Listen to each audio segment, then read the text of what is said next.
আমাদের জমি জমা নিয়ে আদালতে মামলা চলে।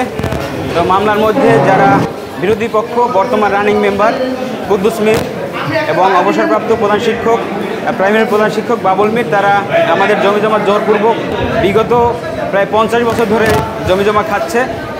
এখন আবার এই যে আমাদের আদালতে মামলা চলতেছে, আদালতের কিছু নিষেধাজ্ঞাও আছে, সেখানে তারা জোর করিয়া বীজ রোপণের জন্য গেছে।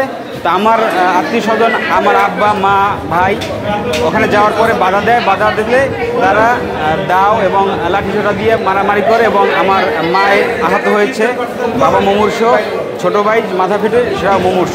তা আমরা এখন এরপরে থানা থেকে পুলিশ যায়, পুলিশ যে ওখানে কী করছে আমরা জানি না। আমাদের রুগী নিয়ে আমরা এখন এখানে আসছি বরগুনা হাসপাতালে।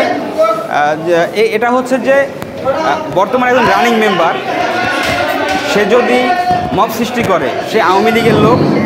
আর বাবুল মির তার ছেলে বর্তমানে আওয়ামী লীগের বিভিন্ন জায়গায় তারা দোষর আগে থেকেই। তা আমার কথা হচ্ছে আওয়ামী লীগ বিষয় না, বিষয় হচ্ছে যে এখনও তারা আমাদের জমি জমা ঠকাই খাইতেছে। আমি শুনে যাওয়ার পরে দেখতেছি যে আমার মায়ের মাথা ফাটা, আমার বাবার মাথা ফাটা, আমার ছোটো ভাইয়ের মাথা ফাটা, এই হচ্ছে অবস্থা। আমরা এখন নিরাপত্তাহীনতায় ভুগতেছি, যে কোনো সময় আমরা মার্ডার হয়ে যেতে পারি। আমরা যেহেতু একই এলাকার, তো সেই ক্ষেত্রে আমি এখন নিরাপত্তাহীনতায় ভুগছি।